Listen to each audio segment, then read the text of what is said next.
जी, आवाज़ आ रही है मेरी?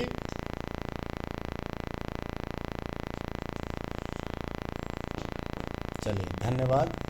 अ, अभी हम लोग 14 लोग ज्वाइन हो चुके हैं। आगे और लोग भी ज्वाइन होंगे। एक बार तो जिनकी जिनकी भी क्वेरी है एक बार हैंड राइज कर दीजिए। जैसे अभी राजीव सर ने कर रखा है, प्रमोद जी ने कर रखा है, डॉक्टर राकेश जी ने भी कर रखा है। तो और भी जिनकी क्वेरी होंगी एक एक बार सॉल्व करते चलेंगे, लेकिन शुरुआत के 5 मिनट मैं आप सभी के साथ एक बहुत इम्पॉर्टेंट बात डिस्कस करना चाहता हूँ।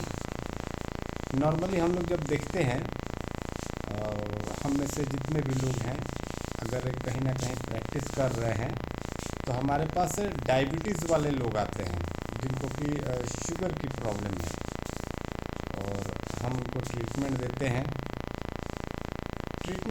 तो वो कहीं ना कहीं ठीक है, थोड़ा फ़ायदा भी मिलता है। लेकिन कई बार ऐसे लोग भी आते हैं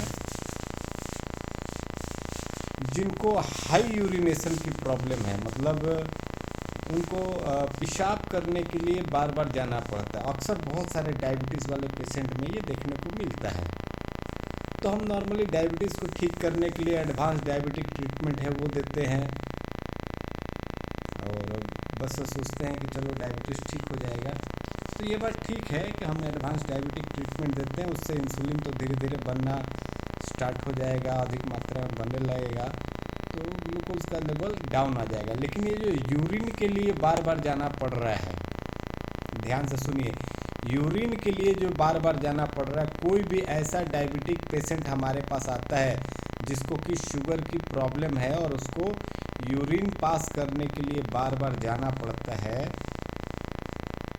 तो ये समझ जाइए कि उनकी बॉडी के अंदर ADH की प्रॉब्लम है। अब ये ADH क्या है? तो ADH होता है एंटी डायूरेटिक हार्मोन।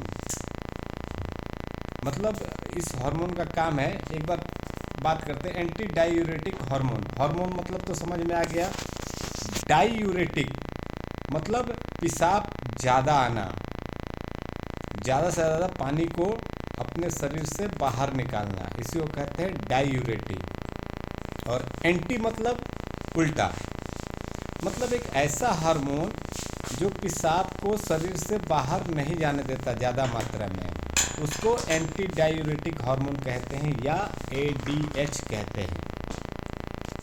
तो जाहिर सी बात है कि ADH कम बन रहा है उस डायबिटिक पेशेंट के शरीर में, इसी के कारण उनको बार बार पेशाब के लिए जाना पड़ रहा है। इतनी बात तो समझ में आ गई होगी। अब आगे बताता हूँ कि इससे होता क्या है। ADH का काम है, जब हमारा किडनी ब्लड को फिल्टर करता है तो ब्लड के अंदर कुछ केमिकल्स होते हैं, खास करके 4। पहला होता है सोडियम, दूसरा है पोटेशियम, तीसरा है क्लोराइड और चौथा है कार्बन डाइऑक्साइड।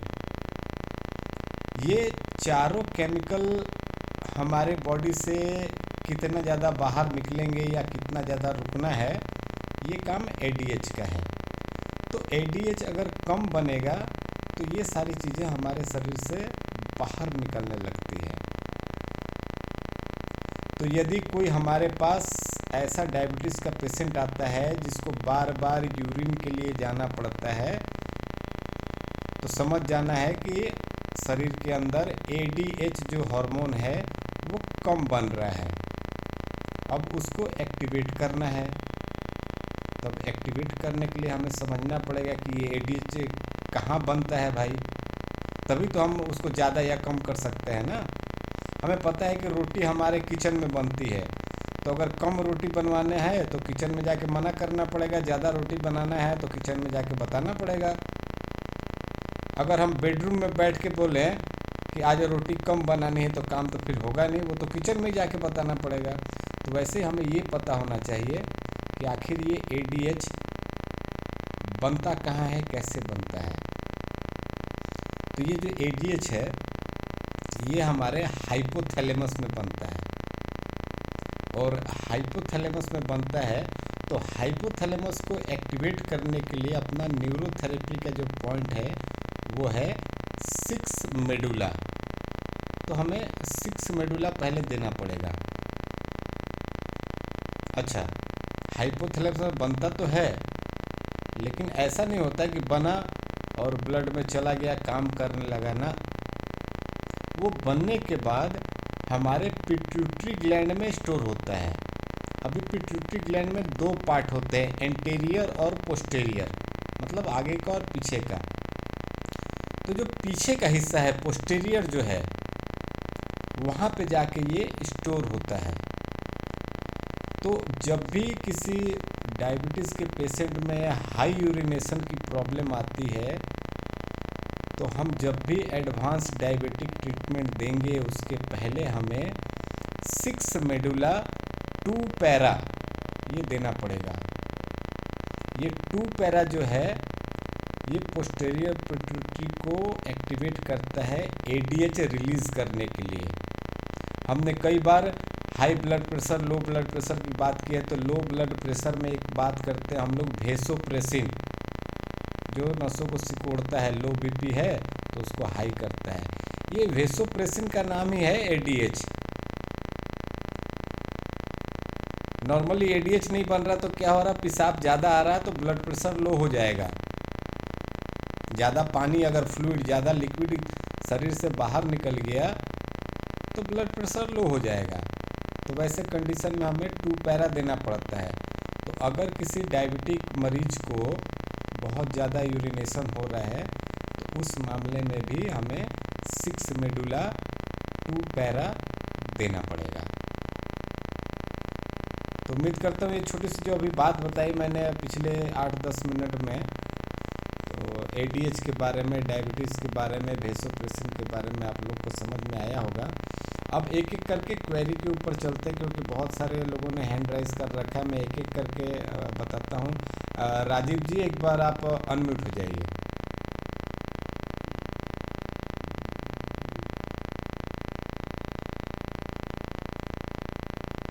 हाँ बिल्कुल बिल्कुल, किसी को भी ज़रूरत से ज़्यादा पेशाब आ रहा है। देखिए, एक इंसान को लगभग लगभग 2-2.5 लीटर 3 लीटर तक यूरिन आना चाहिए पूरे दिन भर में, 24 घंटे में।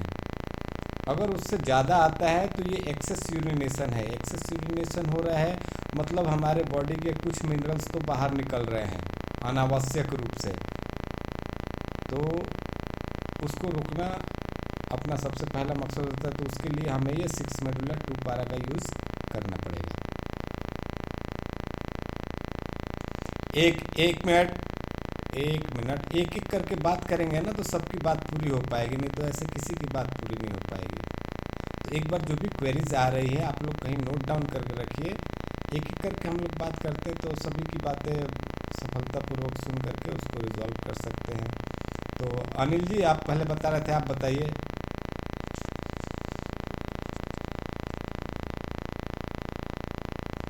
कंट्रोल नहीं होता है तो उसके लिए हमें इसके साथ साथ, देखो, कंट्रोल नहीं होना मतलब ये बात नहीं है कि वो ज़्यादा बन रहा है या कम बन रहा है, वो ब्लैडर की होल्डिंग पावर जो है वो कम हो गई है। तो उसके लिए हमें अलग चीज़ करना पड़ेगा। ये भी दोनों पॉइंट हम लोग देंगे, लेकिन इसके साथ साथ हमें एसिड ट्रीटमेंट और S4 S5 भी देना पड़ेगा।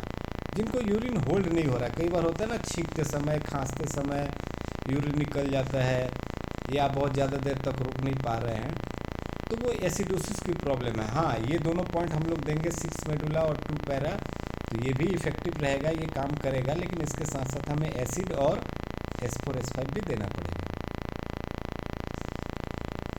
ठीक है, चलिए। हाँ हाँ, चलिए हैंड राइज कर दीजिए एक बार। जी राजीव जी, बताएं। जी नमस्कार।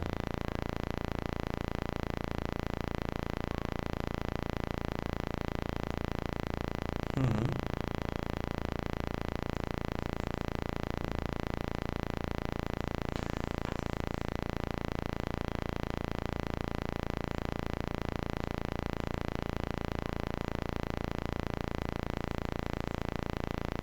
हाँ, उसके साथ साथ मैं पैरा के बारे में बता रहा था कल कि साथ में हमें 1 पैरा मल्टीप्लाइड 4, एक पैरा 1.5 मिनट के गैप में 4 बार, ये भी ऐड करना है।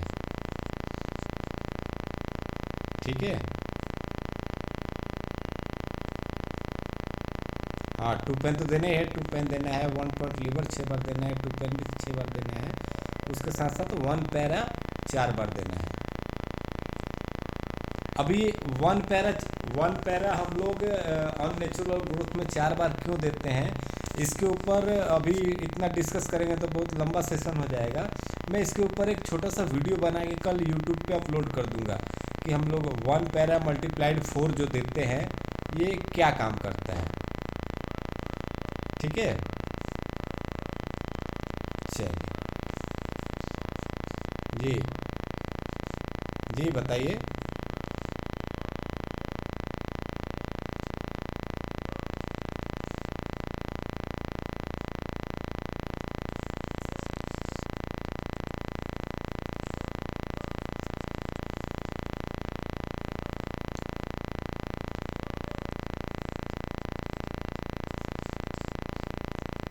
पेन पॉइंट का अगर दर्द नहीं निकल रहा है तो उसी समय साथ ही साथ आपको 10 पेन 3 बार ये भी देना चाहिए था।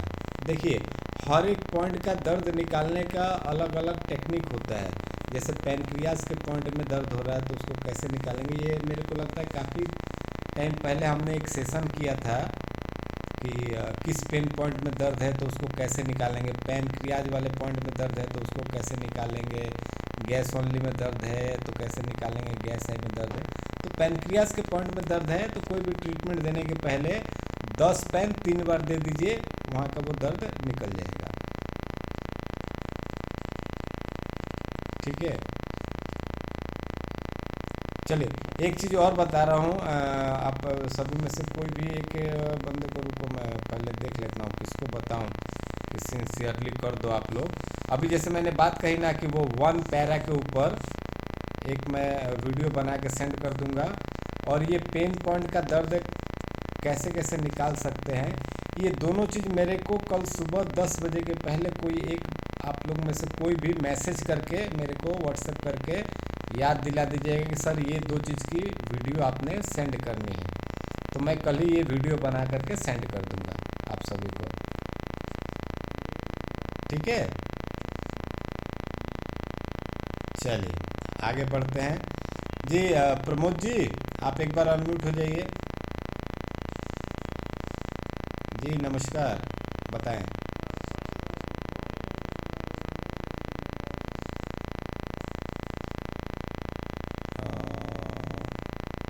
अभी अब मेरे को याद तो नहीं है, अब फिर मेरे को जाना पड़ेगा व्हाट्सएप में देखना। हाँ, अच्छा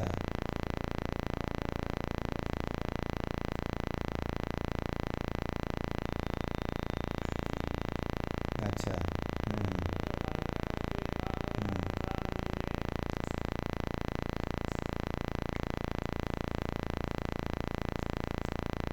अच्छा। देखो बता रहा हूँ, जो थोरासिक रीजन में पेन हो रहा है ना, ये जैसे हम लोग क्या है नॉर्मली हमारा जो लोग नॉर्मल हैं राइट हैंडेड है तो हमारा राइट हैंड ज़्यादा काम करता है। कुछ कुछ लोग लेफ्ट हैंडेड होते हैं तो उनका लेफ्ट हैंड ज़्यादा काम करता है। तो जाहिर सी बात है, बॉडी दोनों तरफ से बराबर है, तो एक तरफ से हम जब ज़्यादा काम करते हैं ना तो उस साइड में डेसिकेशन होता है, मतलब डीजेनरेशन होता है। लंबर वाली जो बात बता रहे हैं ना उसमें भी ऐसा ही हुआ है। डेसिकेशन होना मतलब डीजेनरेशन, मतलब उस साइड की हड्डियां घिस जाना। अब मान लीजिए एक तरफ से दोनों हड्डियों के बीच की दूरी एकदम ठीक है और दूसरी तरफ वो दूरी घिसने के कारण हड्डियां अब छोटी हो गई हैं, बीच का गैप बढ़ गया है, तो ये चीज़ें हो जाती हैं। तो वैसे टाइम में जैसे थोरासिक का भी दर्द है और लंबर का भी दर्द है, इसके लिए आपको अनिल शर्मा और 125 DCC ये 2 चीज़ें करनी पड़ेंगी। अब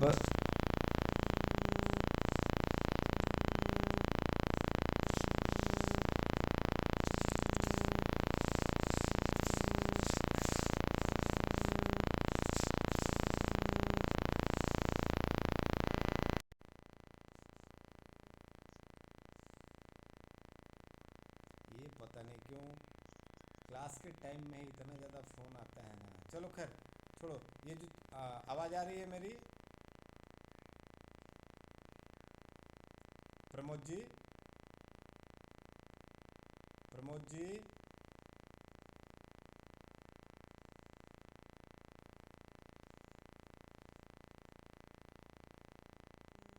प्रमोद जी आवाज़ आ रही है मेरी?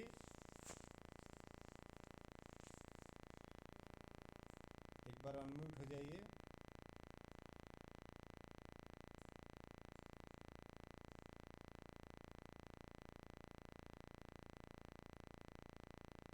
चलो पता नहीं प्रमोद जी कहाँ चले गए।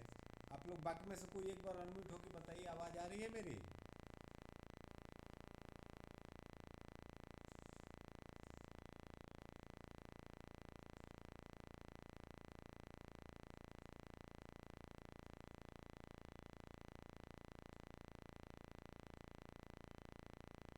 हेलो। हाँ, आवाज़ आ रही है मेरी?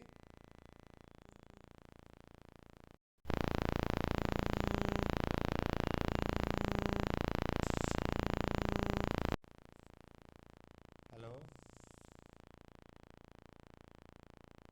जी सर बताइए। सर एक काम करो, मेरे को आधे घंटे के बाद कॉल करो, अभी क्लास चल रही है, क्लास के बीच में भी फ़ोन मत कीजिए। हाँ, आप मेरे को आधे घंटे के बाद फ़ोन करिए। ओके जी।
हेलो प्रमोद जी, प्रमोद जी आवाज़ आ रही है मेरी?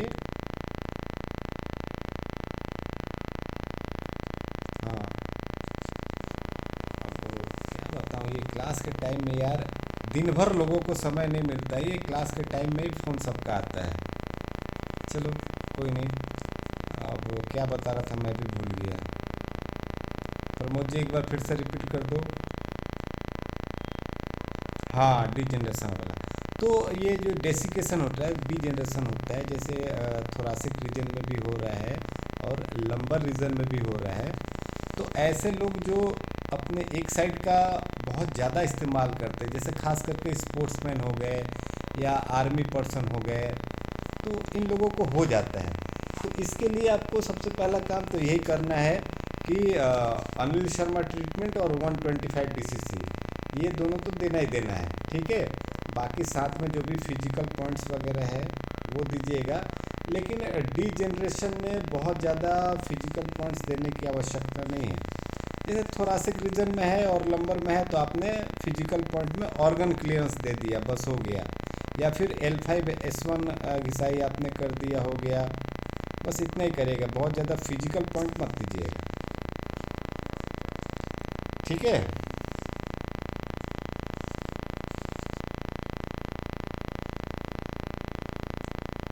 जी। हेपेटाइटिस बी के लिए गारंटेड नहीं बता सकते कि ठीक हो जाएगा। हाँ, प्रयास कर सकते हैं। अगर रिसेंटली है, ग्रेड 1 का है तो ठीक हो जाएगा। अगर ग्रेड 2 या ग्रेड 3 का है तो उसका हम लोग ये नहीं कर सकते कि हाँ ठीक कर देंगे। हाँ, कंट्रोल तो कर सकते हैं, जितने पे है उतने पे रोक सकते हैं, लेकिन ज़रूरी नहीं है पूरी तरीके से ठीक कर दें। उसके लिए अपना बस एक ही काम है, 1 पॉइंट लिवर × 6। ये खुद भी सेंटर पे भी देना है, घर वालों को भी सिखा देना है, और उसके साथ वेटर प्लस न्यूगॉल ट्रीटमेंट का यूज़ करना है। हफ्ते में 2 दिन आपने रख लिया मान लो बुधवार एतवार, तो 2 दिन वेटर प्लस न्यू बॉल के साथ साथ नॉर्मल अजय नॉर्मल भी देना है। चलिए,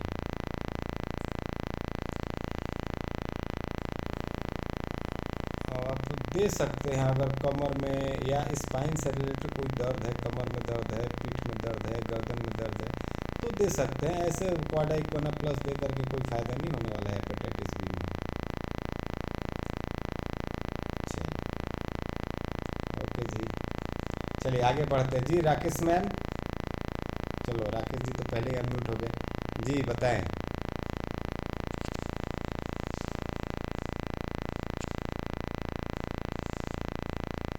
जी बताइए।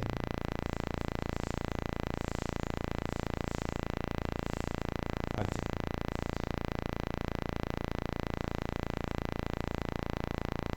ओहो, तो इफ्यूजन हो गया तो घुटने मुड़, एक मिनट, इफ्यूजन हो गया तो घुटने उनके मुड़ते हैं?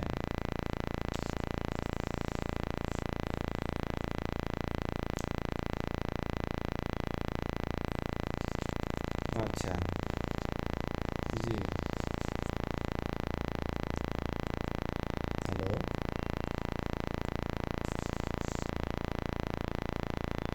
हेलो जी, आवाज़ रुक जा रही है आपके बीच बीच में। और तो पता नहीं, हो सकता है या तो मेरे नेटवर्क में प्रॉब्लम है या आपके नेटवर्क में। जी बताएं, अभी तो आवाज़ ठीक आ रही है। हम्म,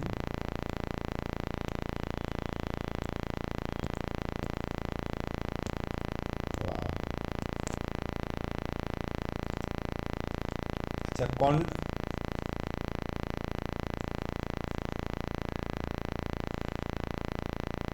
ग्रेड 4?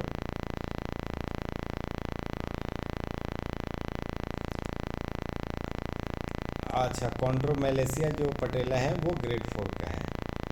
अच्छा, तो अभी आपने क्या क्या ट्रीटमेंट दिया है?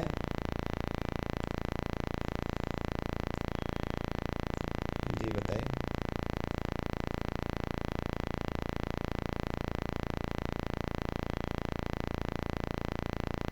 हम्म,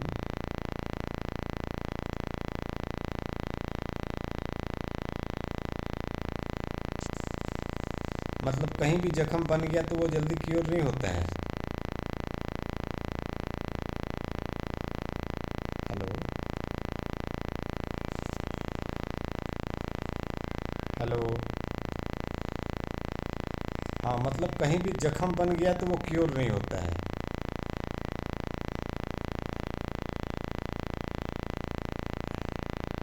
हाँ, तो अभी ट्रीटमेंट क्या दिया आपने ये बताइए।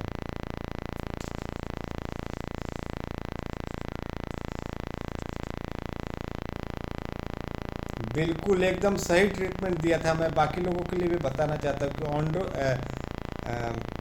ऑन्डोकॉर्ड्रिक मलेशिया और पटेला रहता है, तो शुरुआत के 7 से 10 दिन हमें सिर्फ और सिर्फ इंजरी ट्रीटमेंट ही देना है। Full injury treatment with TT heparin ये देना पड़ेगा, कम से कम 7 से 10 दिन के लिए। हाँ हाँ, मतलब जैसे पहले आप देंगे 62 फिंगर गॉल लीवर 3 बार, फिर देंगे 1 गॉल 4 लीवर 4 चेस्ट ओनली, फिर देंगे 1 गॉल 4 लीवर 4 थाइमस चेस्ट, उसके बाद देंगे 1 गॉल 4 लीवर 8 थाइमस चेस्ट, और उसके बाद TT heparin. TT heparin TT heparin देने के बाद जो हम लोग लिगामेंट सेटिंग देते हैं ना, मतलब साइटिका सेटिंग गॉल स्प्लिन वाला, वो दोनों पैर के बीच उंगलियों वाला, वो दीजिएगा। वो देने के बाद जो अपना जे जे ग्रोइन है, ये ग्रोइन वाला एरिया दबा के पैर को कहते हैं थोड़ा मोड़ो सीधा करो, मोड़ो सीधा करो, ये देना है। जे जे ग्रोइन देना है। और सबसे लास्ट में बैक ऑफ नी घिसाई जो देते हैं 20 बार, वो भी देना है। ठीक है। और हफ हफ सुनिए सुनिए, पहले पहले पहले पहले पहले पूरा हो जाने दीजिए, फिर बीच में डिस्टर्ब हो जाएगा, फिर मेरे को बाद में यार। हफ्ते में एक बार उनको एवीएन ट्रीटमेंट देना है। एवीएन ट्रीटमेंट पता है ना? AVN, ए वास्कुलर नेक्रोसिस के लिए जो देते हैं एवीएन ट्रीटमेंट, वो भी हफ्ते में एक बार देना है। अगर ये ट्रीटमेंट नहीं होगा आप,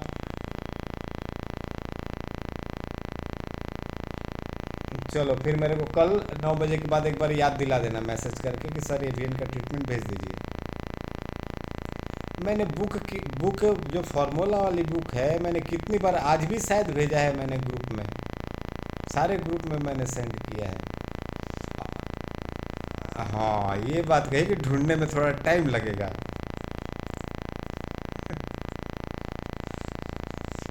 वो फार्मूला बुक जो मैंने भेजा है, शायद आज भी भेजा है, मैं देख लेता हूँ, नहीं होगा तो एक बार फिर मैं भेज दूंगा रात को। अभी फिर मेरे को खुद, अच्छा अच्छा, तो फिर उसमें मिल जाएगा, एवीएन का मिल जाएगा फार्मूला, हफ्ते में एक दिन एवीएन देना है। चलो ठीक है। क्या और?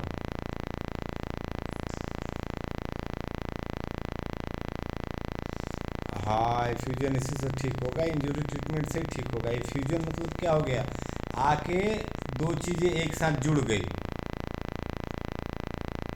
इफ्यूजन और डिफ्यूजन दोनों का मतलब एक ही होता है, दो चीज़ों का एक साथ मिल जाना। अब इफ्यूजन में होता है कि बीच में एक कोई पर्दा सा है, तो दोनों मिल तो गए हैं लेकिन बीच में पर्दा है। डिफ्यूजन मतलब पूरा मिल गए हैं, पर्दा फट गया। तो इफ्यूजन,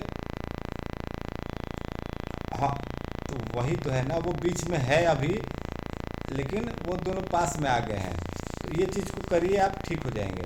लेकिन अभी तुरंत से ऐसा नहीं कि एक हफ्ते में ठीक हो जाएंगे, रिलीफ मिलना शुरू होगा, धीरे धीरे घुटने फोल्ड होने शुरू होंगे। अच्छा, प्रदीप जो आपने दिया है, प्रदीप सीधा प्रदीप दे रहे हैं कि उल्टा प्रदीप दे रहे हैं? हाँ, फिर ठीक है। चलिए। हम्म। बिल्कुल बिल्कुल। चह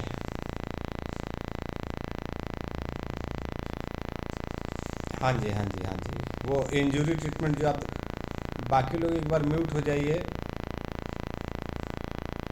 हाँ, वो चीज़ उसी से ठीक होगी, जो इंजरी ट्रीटमेंट दे रहे हैं ना, ये जख्म वाली चीज़ उसी से ठीक हो जाएगी। हाँ, एक चीज़ है, इंजरी और टीटी हेपरिन आप दे रहे हैं ना, उसके साथ साथ लास्ट में एक है जो लास्ट टीटी हेपरिन के पहले वाला देते हैं ना, 1 गॉल 4 लिवर 8 थाइमस चेस्ट, उसके साथ साथ 4 थायराइड भी ऐड कर दीजिए।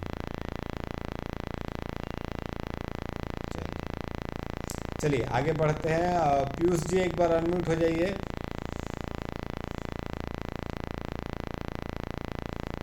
पीयूष जी,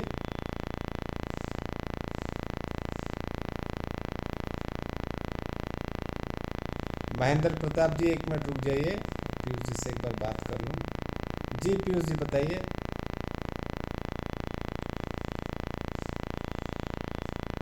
बताइए बताइए, क्या पूछना था हर्निया के लिए?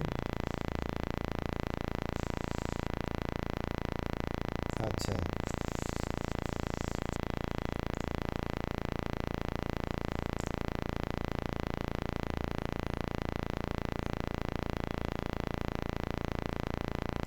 अब ये हर्निया की प्रॉब्लम है तो ये देखना पड़े, एक मिनट सुनो पीयूष जी, हर्निया की प्रॉब्लम में एक चीज़ देखना पड़ेगा, हाइटियस हर्निया है कि इंग्विनल हर्निया है।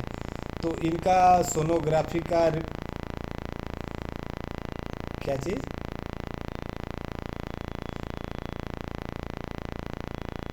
हाँ हाँ। अच्छा, मतलब नाभि नाभि से ऊपर की तरफ है। हाँ, ये हाइटियस हर्निया है। तो इसके लिए अभी कुछ ट्रीटमेंट दिया आपने?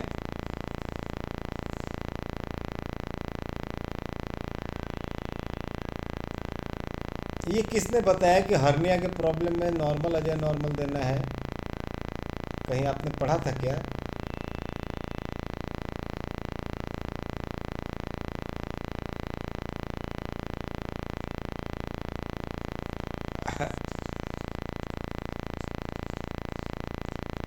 हाँ, ये सारी एसिडोसिस की प्रॉब्लम है, सारी ये एसिडोसिस की प्रॉब्लम है। एक काम करो, मैं ट्रीटमेंट बता रहा हूँ, नोट डाउन करो। सबसे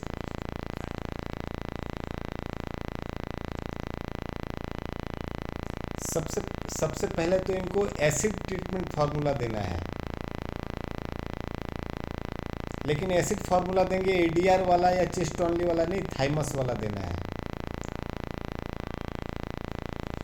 ठीक है, थाइमस वाला आपने एसिड ट्रीटमेंट दिया, उसके बाद सेकंड में आपने देना है 4 थायराइड।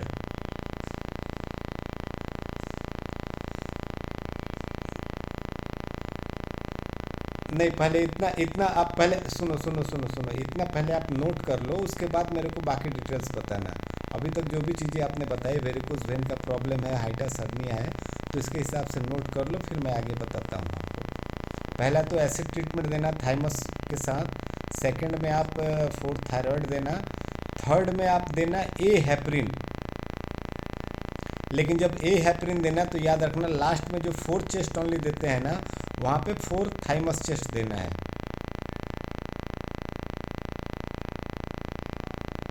ठीक है, लास्ट वाला 4 चेस्ट ओनली की जगह 4 थाइमस प्लस चेस्ट देना है। और उसके बाद हाइड्रोसिल पॉइंट देना है दोनों पैरों में। जो हाइड्रोसिल के लिए पॉइंट देते हैं ना, हर्निया के लिए भी वही पॉइंट देते हैं। तो हाइड्रोसिल पॉइंट देना है दोनों पैर के काफ मसल में। अब आगे बताइए और क्या बता रहे थे डिटेल्स।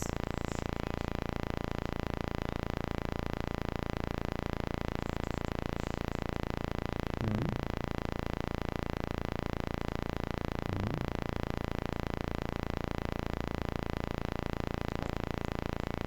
हाँ, ये एक्चुअली काफ मसल में, काफ मसल।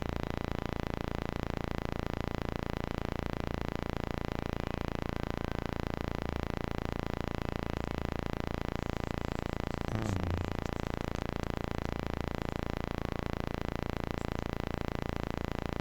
चलो बहुत बढ़िया। ये काफ मसल में जो पेन हो रहा था ना, एक्चुअली देखो, जब भी किसी को हाइड्रोसिल की प्रॉब्लम होती है या हर्निया की प्रॉब्लम होती है, तो काफ मसल उसका टाइट हो जाता है। इसीलिए जो गुरुजी ने बताया था, हाइड्रोसिल पॉइंट देते हैं, हाइड्रोसिल के लिए भी देते हो, हर्निया के लिए भी देते हो, वो देना है। हाँ, ये जो आप बता रहे हो कि घुटने से लेके नीचे पैर तक में सूजन स्वेलिंग रहती है, ये वेरिकोस वेन के कारण है। तो वेरिकोस वेन में भी यही एसिड और हेपरिन काम करेगा। हाँ, जो हाइड्रोसिल पॉइंट आप दोगे, उसके बाद में आप बॉटम ऑफ फीट और वसंती पॉइंट साथ में ऐड कर लीजिए। हाइड्रोसिल पॉइंट के बाद बॉटम ऑफ फीट और, हाँ तो बस ठीक है। बस ट्रीटमेंट में नॉर्मल आ जाए, नॉर्मल की जगह एसिड, फिर 4 थायराइड और ए हेपरिन थाइमस के साथ ये ऐड कर लीजिए।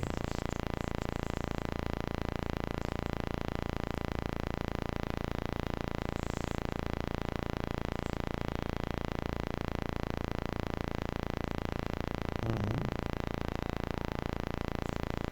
हाँ जी, बिल्कुल एकदम। देखो, जो अपना काफ मसल है ना, मतलब घुटने से नीचे पीछे की तरफ और एड़ी से ठीक ऊपर, उसके ठीक बीच वाले पॉइंट में प्रेस करते हैं। और मेरे ख्याल से इसका वीडियो होगा मेरे पास।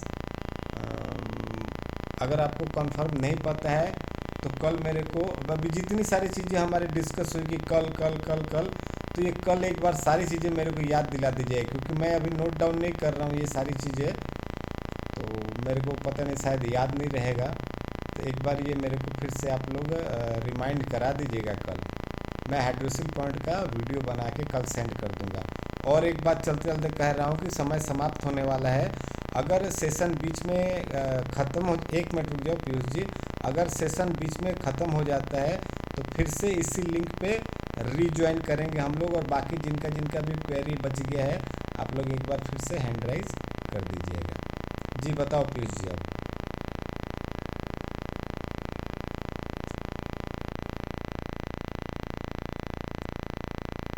हाँ हाँ, लेफ्ट ओवरी रिमूव्ड हो गया है।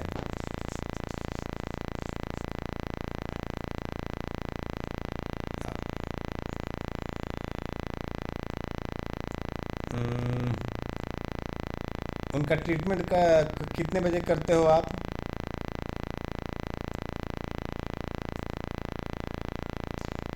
10:30 बजे करते हो? देखो, ये सारी चीज़ें जो मैंने बताई कल वाली बात, एक काम करना, उनकी जो जो प्रॉब्लम्स आपने बताई थी कि लेफ्ट ओवरी उनका रिमूव हो गया है, गैस की बहुत ज़्यादा प्रॉब्लम रहती है, ये सारी चीज़ें या तो व्हाट्सएप पे लिख करके अभी ही मेरे को भेज दीजिए, या फिर कल भेज दीजिएगा। 9 बजे के पहले पहले मेरे को भेज दीजिए, फिर मैं उसके हिसाब से ट्रीटमेंट सेंड कर दूंगा। या फिर दोनों ग्रुप को मैं ओपन कर दे रहा हूँ। ग्रुप तो अभी क्लोज है, मतलब उसमें अब क्वेरी वगैरह नहीं भेज सकते हैं, लेकिन मैं अभी दोनों ग्रुप को ओपन कर दे रहा हूँ। आप चाहे तो ग्रुप में भी सेंड कर सकते हैं, या पर्सनली भी मेरे को ये सारी चीज़ें सिम्टम्स लिख करके सेंड कर दीजिएगा। लेकिन कोशिश करिए कल 9 बजे 9:30 बजे के पहले पहले, क्योंकि शुरुआत के क्या होता है 10 बजे से 11 बजे तक मेरे पास फ्री टाइम होता है, तो उस टाइम में मैं सबके ट्रीटमेंट लिख करके सेंड कर दूंगा। 11 बजे के बाद फिर क्लिनिक में रश हो जाता है, फिर टाइमिंग नहीं मिल पाएगा। ठीक है, तो एक बार आप इनका लिख करके मेरे को सेंड कर दीजिएगा। ठीक है पीयूष जी, चलिए। और फिर से जी बताएं।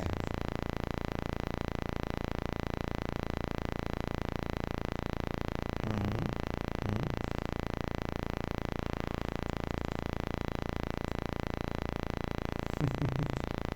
अच्छा,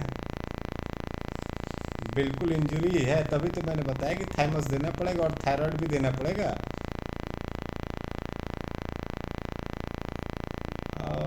इंजरी दे सकते हैं, लेकिन फिर वो इंजरी के बाद के लास्ट में ना जो टी हेपरिन देते हैं उसकी जगह टी हेपरिन देना पड़ेगा। मतलब इंजरी तो ठीक करेंगे ही करेंगे, लेकिन हमें एसिड को भी रिड्यूस करना है। तो या तो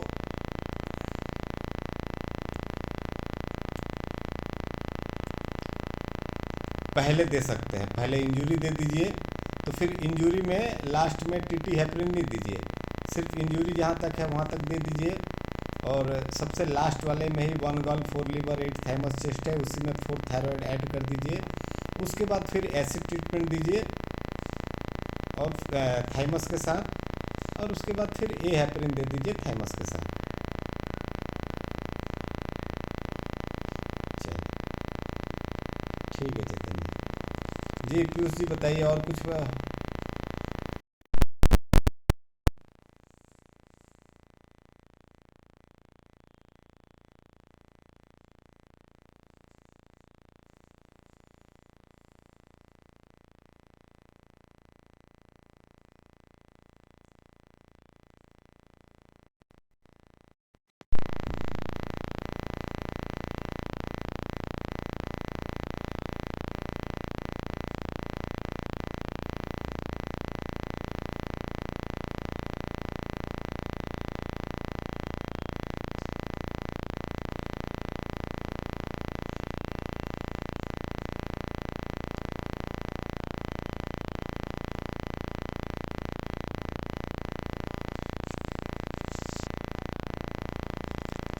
एक बार जिनकी जिनकी क्वेरी रह गई है फिर से हैंड राइज कर दीजिएगा।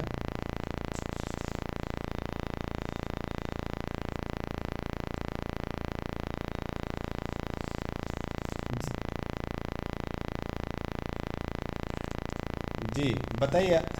जी जी बताइए अजय जी।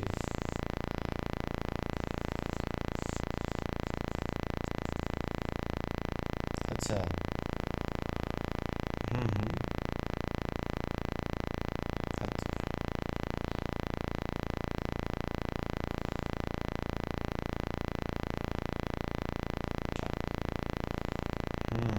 सही बात है।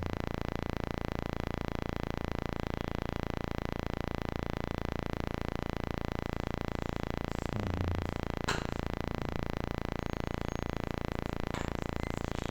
देखिए, किडनी स्टोन है, गॉल ब्लैडर स्टोन है, और एक चीज़ क्या बताया आपने, गाउट भी है। तो सबसे पहले, हाँ सबसे पहले तो आपको गाउट के ऊपर काम करना पड़ेगा कि उनको न्यू स्टार मॉडिफाइड देना पड़ेगा।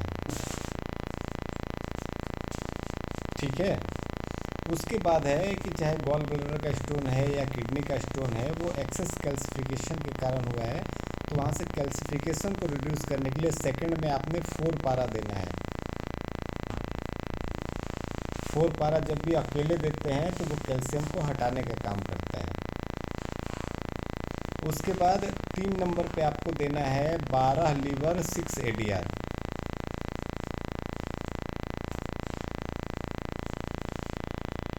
उसके इसके बाद नेक्स्ट चौथे नंबर पे आपको देना है किडनी क्लियर 7 वाला, जो 7 वाला है ना, 7 लीवर 0 7 ल्यूकर 0। हाँ, किडनी क्लियर 7 वाला।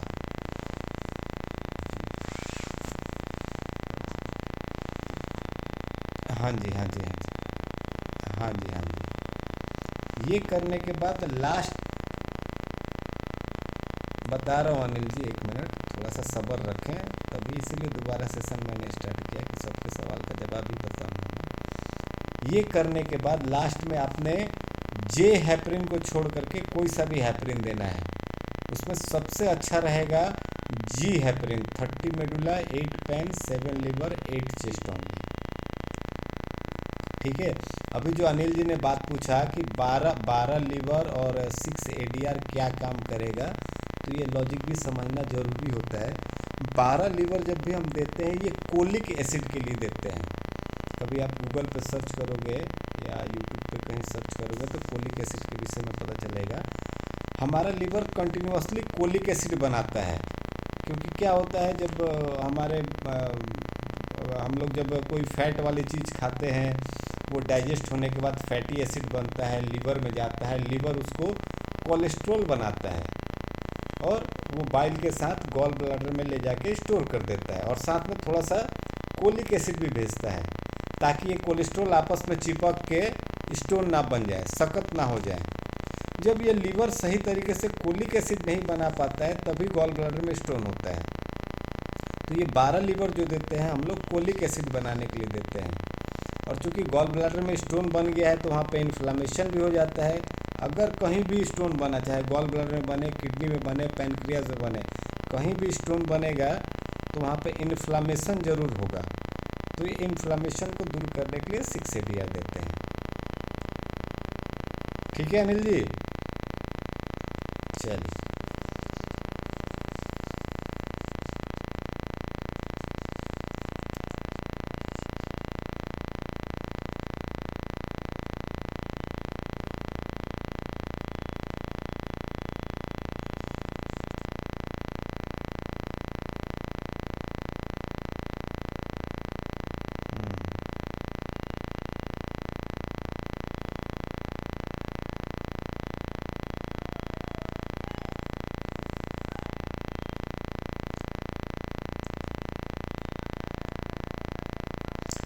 देखो 180 के लगभग ब्लड प्रेशर पहुंच गया और यूरिन पास करने के लिए या स्टूल पास करने के लिए गया, उस समय आया है, इसका मतलब वो हेमाटोमा है, हेमरेज हो गया है, ब्रेन की कोई नस फट गई है।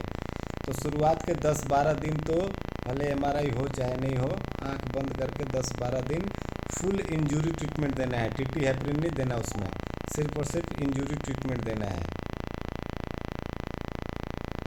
ठीक है, 10-12 दिन ये देना पड़ेगा। 10-12 दिन में थोड़ा सा उनका रिकवर होगा, फिर आगे चल के एम हेपरिन देना पड़ेगा। चलिए ठीक है, आगे बढ़ते हैं। जी महेंद्र प्रताप जी बताइए।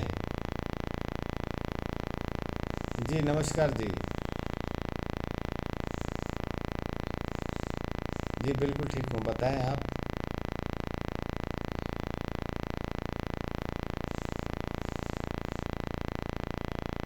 नाक से ब्लीडिंग हो रही है, ब्लड प्रेशर। हाँ वही मैं पूछा था, या तो ब्लड प्रेशर लो हो गया होगा या तो हाई हो गया होगा।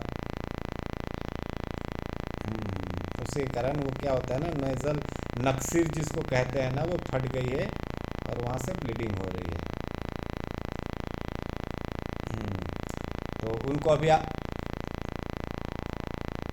हम्म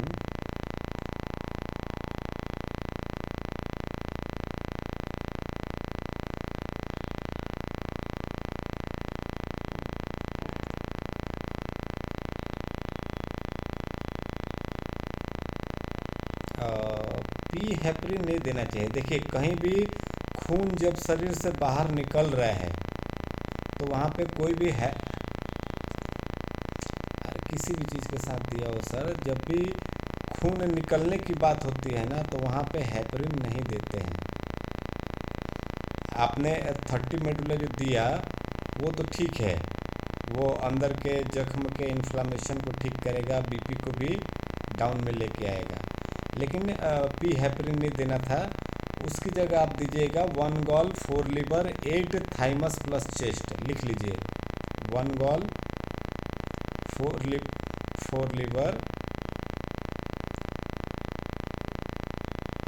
8 thymus plus chest.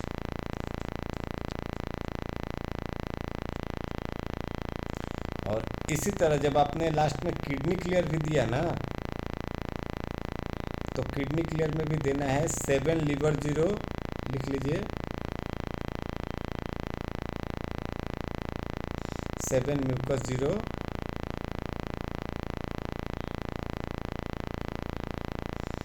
8 thymus plus chest.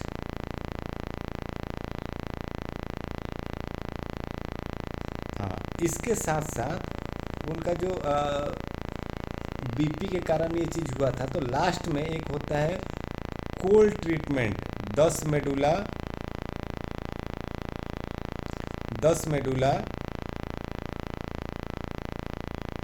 6 gas आई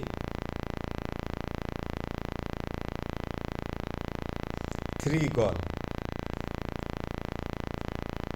बस ये दीजिएगा। आपको लगभग 5-7 दिन मान के चलिए, मैक्स टू मैक्स हफ्ते भर आपको देना पड़ेगा, ठीक हो जाएगा ये प्रॉब्लम। और आगे फिर कभी जी सर।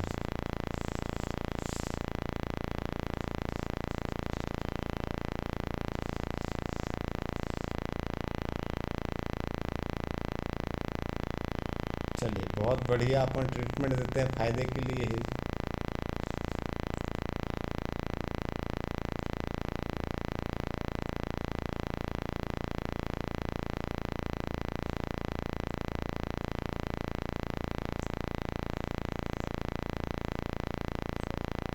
किडनी क्लियर जी, देखिए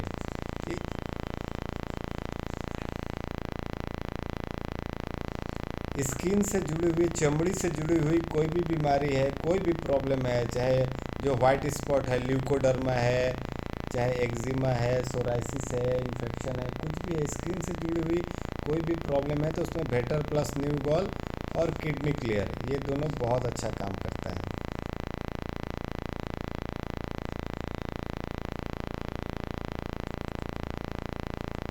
चलिए धन्यवाद जी।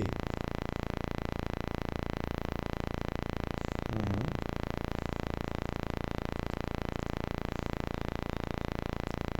अब बताइए क्या बात है, कुछ खास बात है तो बात करवाइए।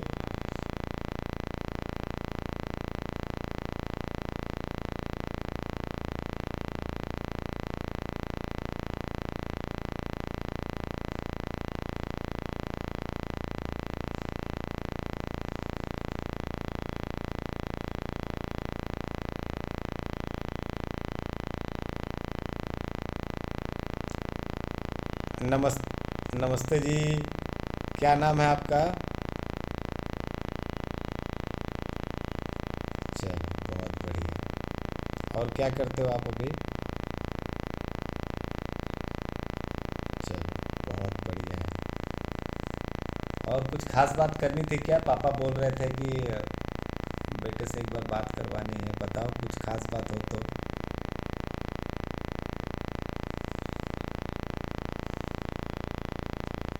हम्म।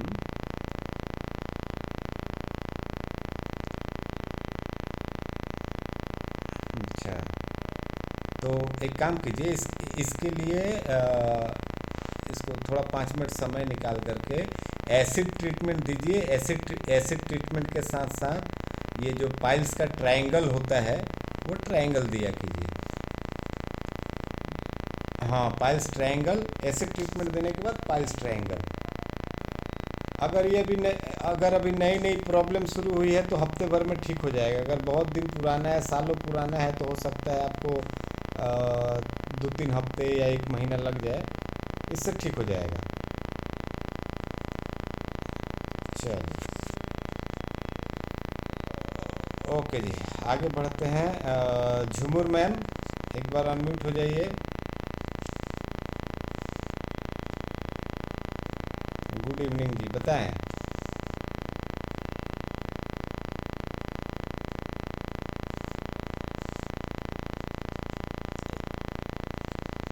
जी बताइए।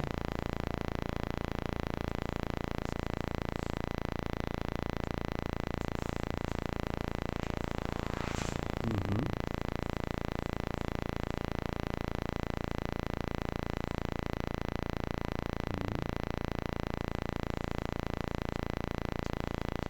जी।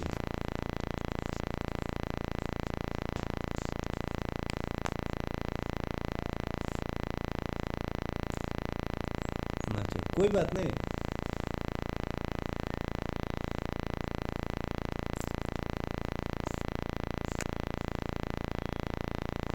हम्म। नहीं, ये सबसे पहले दीजिएगा, 6 मॉड्यूलर 2 पैरा जो है ये सबसे पहले दीजिएगा। लेकिन रुको, लेकिन ये जब तक आप ये ट्रीटमेंट दोगे तब तक आपको 125 DCC बंद करना पड़ेगा, क्योंकि एक आदमी को 24 घंटे के अंदर 4 पारा से ज़्यादा नहीं दे सकते। यहाँ पे आप 2 पैरा दे दोगे और फिर 125 DCC में 4 पारा दोगे तो ये 6 पैरा हो जाएगा ना। तो इसलिए डीसीसी को बंद करना पड़ेगा। ये चीज़ हमेशा ध्यान रखना, किसी को भी अगर कोई पारा वाला ट्रीटमेंट दे रहे हैं तो उस पर ये 6 मॉड्यूलर 4 पारा नहीं यूज़ करना है, या फिर इसको अगर यूज़ करना है तो दूसरा पारा वाला ट्रीटमेंट उतने दिन के लिए बंद करना पड़ेगा। ठीक, और आगे बताइए। जी। हम्म। हाँ हाँ। अच्छा। हम्म।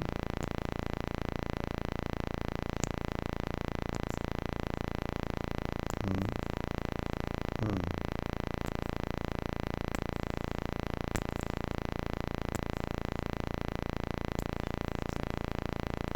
अच्छा।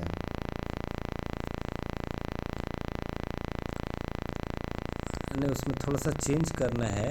जैसे जो जहाँ पे आप 2 पेन दे रहे हैं ना 6 बार, वहाँ पे बस 1 पॉइंट लीवर 6 बार कर देना है, बाकी सब कुछ सेम रहेगा।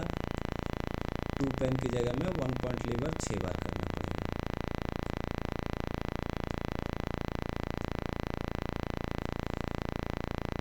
अच्छा। हम्म। हम्म।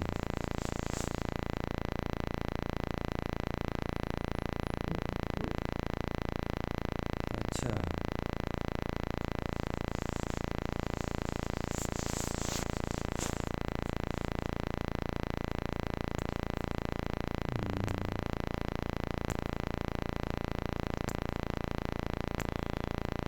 हम्म। देखो, अभी यस नो बोलने की बात में ये है, आप उनकी थेरेपी तो करो, स्टार्ट करो। हाँ, लेकिन इसमें ये नहीं कह सकते हैं कि कितना दिन में इम्प्रूवमेंट दिखेगा, लेकिन हाँ दिखेगा ज़रूर। 1 महीना आपने ट्रीटमेंट दिया, हम 1 महीने में सोच के चलते हैं कि ऐसे केसेस में 20% 30% तो फ़र्क फ़ायदा दिखता है। अब ज़रूरी नहीं है 20% 30%, लेकिन हाँ 1 महीना ट्रीटमेंट करेंगे तो 10% भी फ़ायदा होगा। फिर आगे चल के बोल सकते हैं कि हाँ आप एक काम करो, अब 1 महीने में 10% फ़ायदा हुआ है तो 10 महीने आपको ये ट्रीटमेंट कराना पड़ेगा। इसमें एक चीज़ ध्यान रखना, ट्रीटमेंट। हाँ बोलिए। हेलो। वो करना पड़ेगा, ट्रीटमेंट में चेंज करना पड़ेगा। अब हार्ट राइट साइड में है तो उसको तो लेफ्ट साइड में निकाल के नहीं कर सकते हैं, लेकिन उसके हिसाब से हमें ट्रीटमेंट में थोड़ा सा चेंजेस करना पड़ेगा। 1 मिनट रुक जाओ, मेरे ब्लूटूथ स्पीकर का बैटरी डाउन हो रहा है, मैं इसको हटा के डायरेक्ट बात करता हूँ। 1 मिनट रुक जाइए।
फिर सर से पूछ लेना, क्योंकि ऐसा केस मेरे पास आया नहीं है अभी। जी जी जी। हेलो, आवाज़ आ रही है मेरी? जी सर, आ रही है सर। जी मैम, बताइए। सर वो जो बेबी का आप बोल रहे थे जिसका हार्ट राइट साइड में मैंने बोला था हाँ, सर। तो वो हार्ट का तो लोकेशन के लिए हम लोग कुछ नहीं कर सकते हैं, लेकिन हाँ जो जी उनको सर। स्ट्रोक हुआ था, तो ये देखिए बहुत कम उम्र में 6 महीने में स्ट्रोक हुआ था। तो अभी 3 साल उम्र है, मतलब 2.5 साल बीत गए हैं। तो जो अंदर इंजरी हुई थी ना, वो तो अब तक क्योर हो गई जी होगी, सर। लेकिन उसके अंदर जो ब्लड का क्लॉटिंग हुआ था वो नहीं रिमूव हुआ हुआ। तो उसके लिए हमें मल्टी हेपरिन ट्रीटमेंट देना होगा, लेकिन मल्टी हेपरिन में ध्यान रखिएगा, जैसे हम लोग फर्स्ट में देते हैं ना 15 left medulla, 6 left sweat, 8 left पार्कू, जी तो सर। स्वेट नहीं देना है, ओके सर। स्वेट नहीं दीजिएगा। और मल्टी हेपरिन में आगे चल के कुंडली भी देते हैं 6 सेकंड वाला, वो कुंडली नहीं देना है। जी सर। बाकी सारा का सारा okay sir. Multi heparin as it is देना है। Okay sir. ठीक है, तो इंजरी ट्रीटमेंट फिर स्टार्ट ही ना करें? ज़रूरत नहीं अभी इंजरी ट्रीटमेंट की। क्या कुंडली होता क्यों है नहीं ना, देना? क्या चीज़ सर? अभी जो आपने बताया 2 चीजें नहीं देनी है हाँ, मल्टी हेपरिन में, उसका रीजन? ये एक्चुअली जब हम लोग देखिए नॉर्मली क्या होता है, लेफ्ट हार्ट का स्थान है लेफ्ट साइड में, हम जब स्वेट देते हैं ना तो हमारे रिब्स पे प्रेशर आता है। अब ये अरे यार,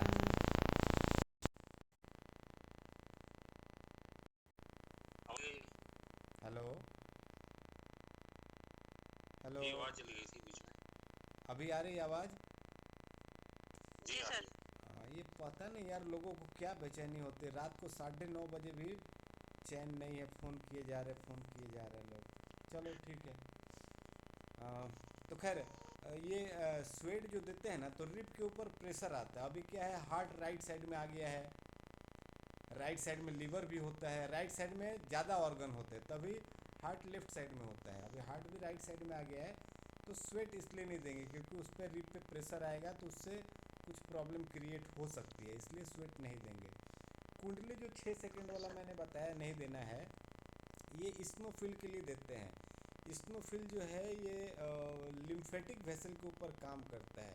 अभी ये भी हार्ट राइट साइड में आ गया है, तो नॉर्मली ब्लड के अपेक्षा लिम्फ जो होता है ये बहुत स्लो ट्रैवल करता है।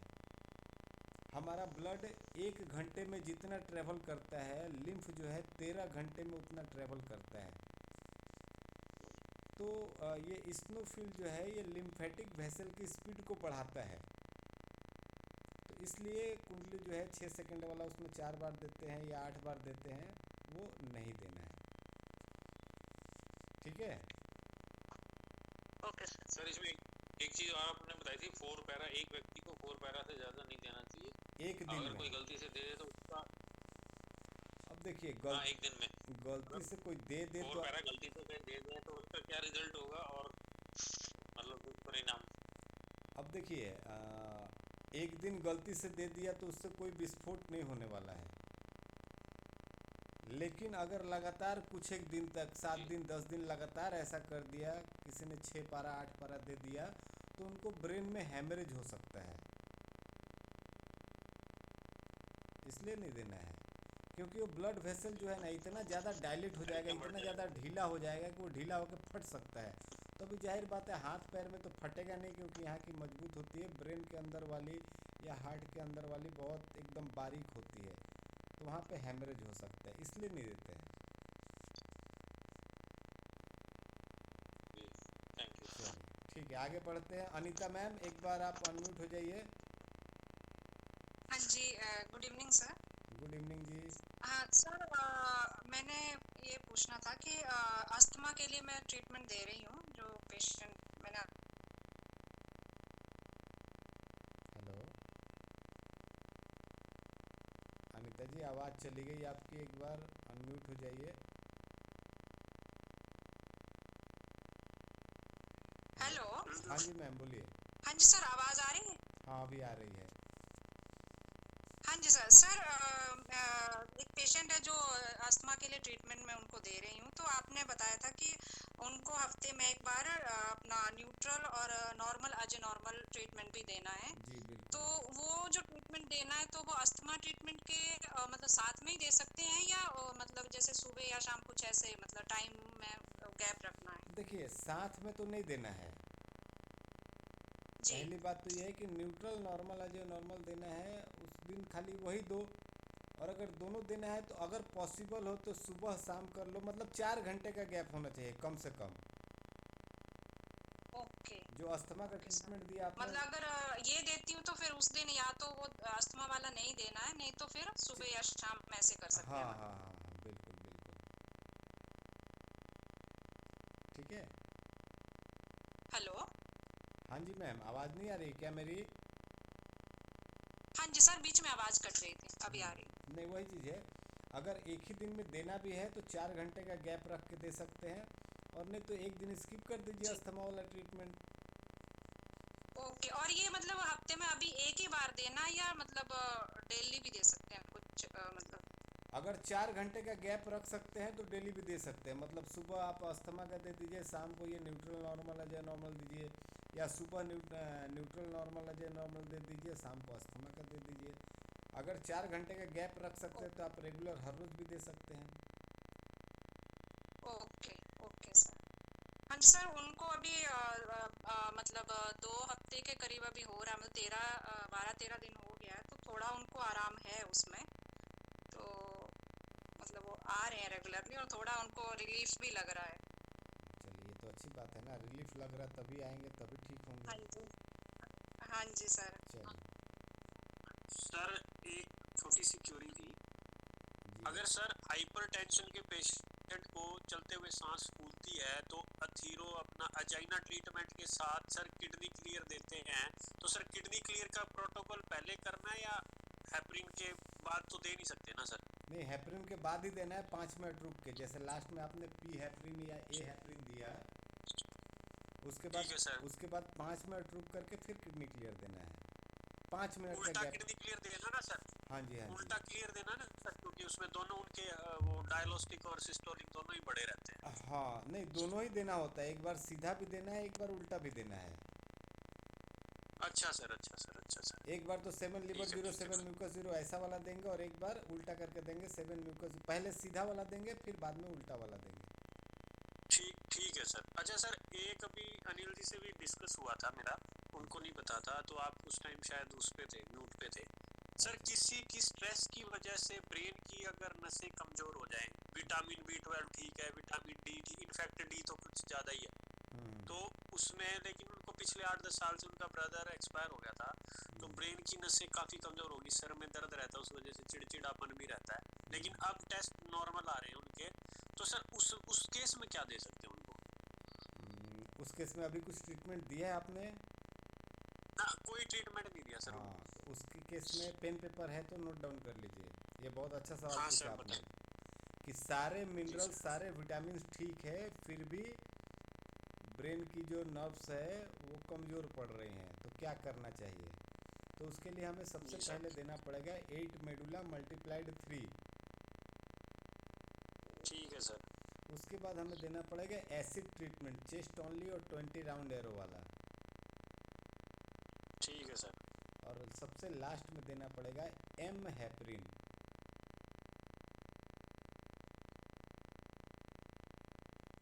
हेलो,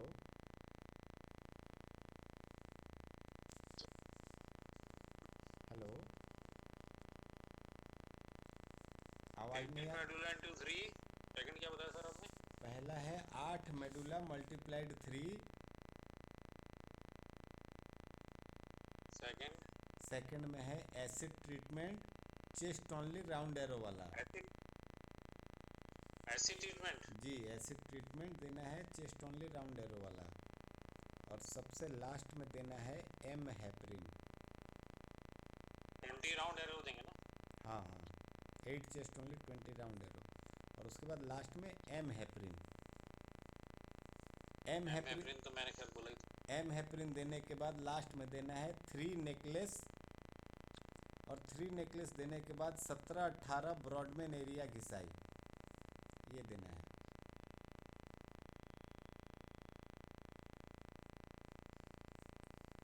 ये किसी की भी याददाश्त कमजोर हो उसको भी दे सकते हैं ना सर? हाँ बिल्कुल दे सकते हैं। मेमोरी पावर बढ़ाने के लिए। हाँ हाँ हाँ बिल्कुल। चलिए आगे बढ़ते हैं जी। प्रहलाद जी एक बार अनम्यूट हो जाइए।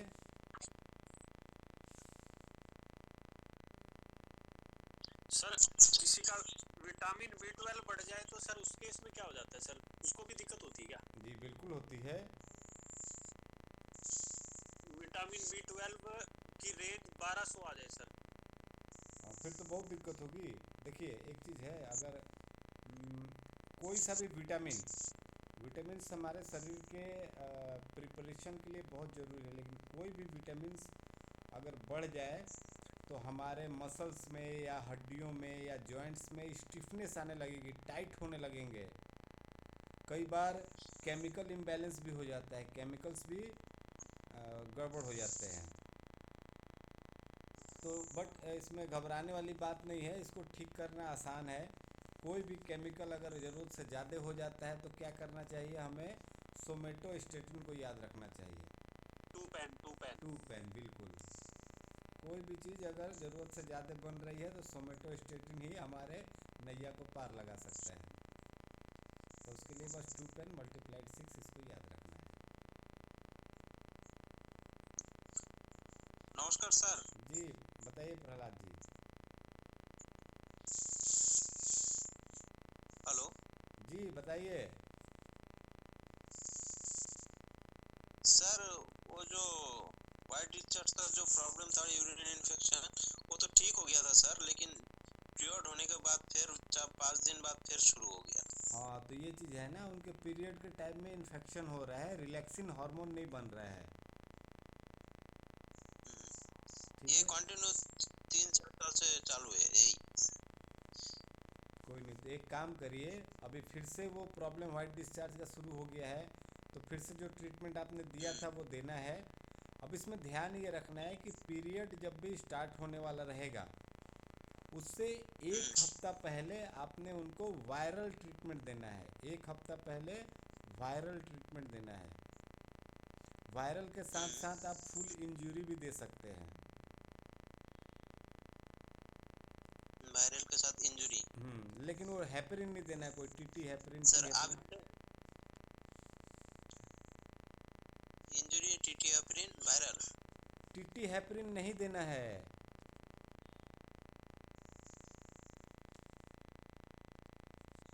हेलो टीटी हेपरिन नहीं देना है। आवाज़ आ रही है मेरी? Hello sir.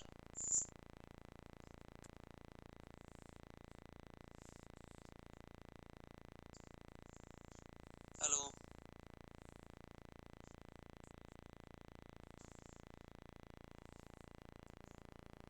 आवाज़ आ रही है मेरी?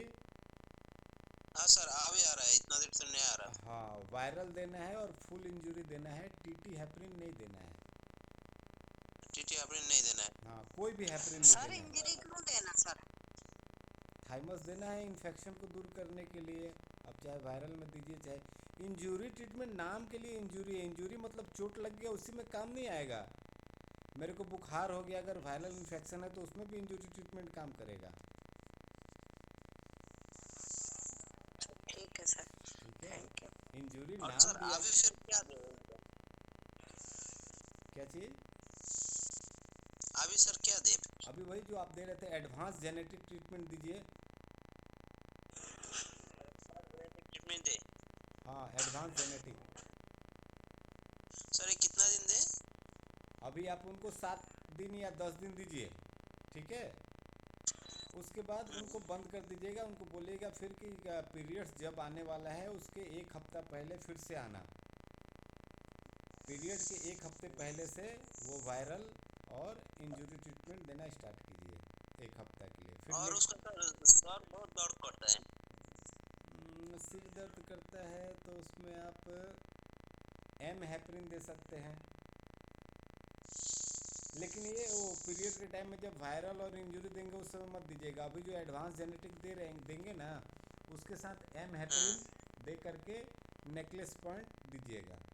इससे ये सर का दर्द कम हो जाएगा।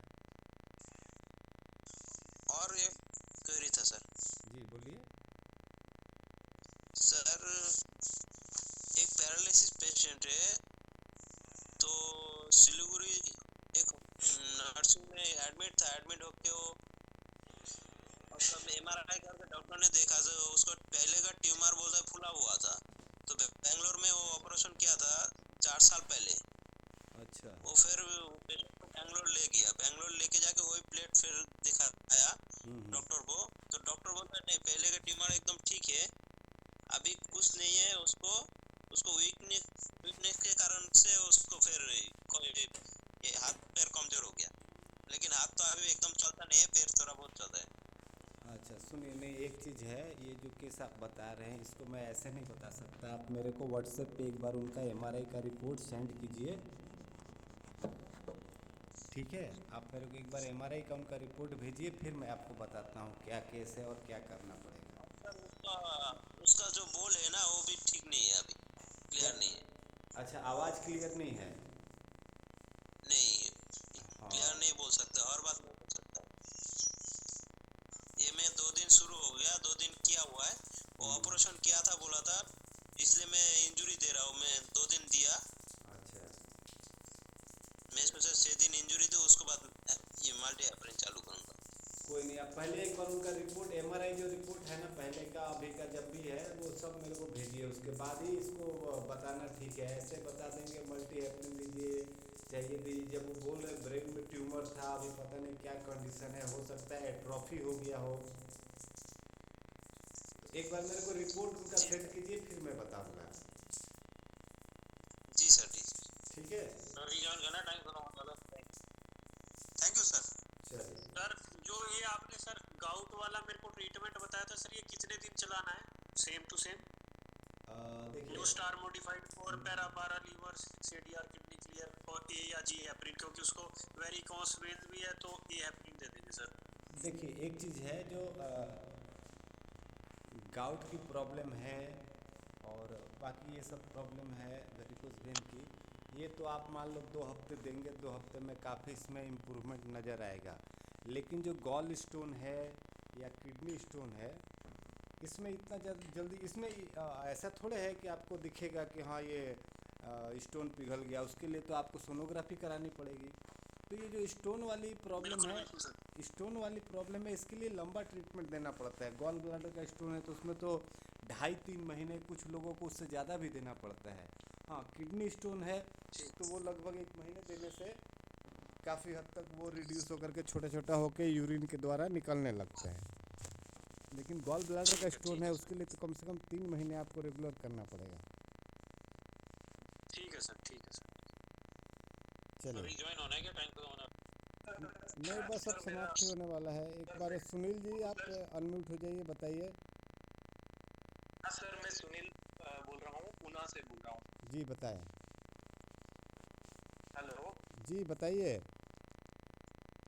सर, मेरे मिसेस का ना अभी 49 ईयर एज है। 1.5 साल पहले उसका पीरियड बंद हो गया था।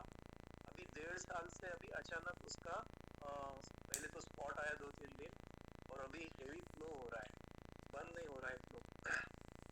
तो उसका यूएसजी निकाला है, सोनोग्राफी, तो उसमें एंडोमेट्रियम सेंट्रल मेजरिंग 10.7 mm बता रहा है। ओहो। सर सुनाई दे रहा है? जी सुनाई दे रहा है सर। हेलो हाँ जी, मेरी आवाज़ आ हेलो, रही है? आ रही है सर, आ रही है। हाँ, ये जो प्रॉब्लम है ना, ये अभी 1.5 साल के बाद फिर से ये स्टार्ट हो गया है।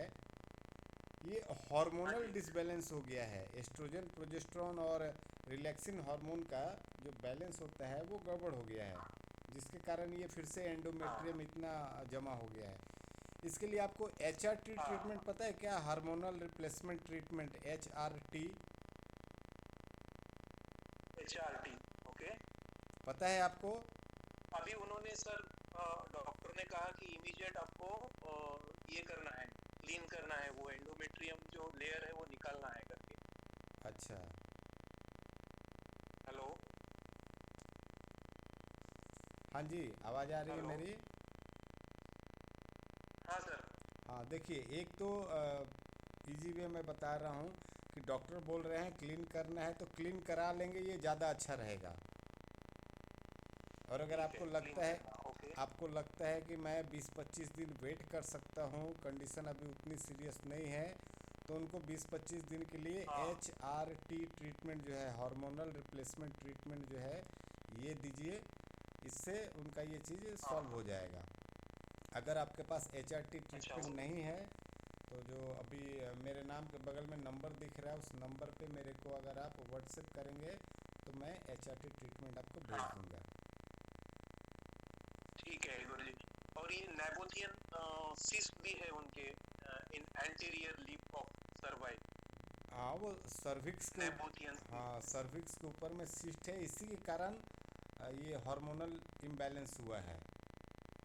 ठीक है। अच्छा। तो अभी तो पहले जो एंडोमेट्रियम का प्रॉब्लम है इसको सॉल्व करना है। ये अगर ठीक हो गया तो फिर सिस्ट के ऊपर आगे हम लोग ट्रीटमेंट कंटिन्यू करेंगे कि सिस्ट जो है वो वहाँ से डाइल्यूट हो जाए। तो HRT इमीडिएटली शुरू करो क्या सर? जी बिल्कुल बिल्कुल, अभी मैं तो कहूँगा आज से या कल से ही स्टार्ट करिए।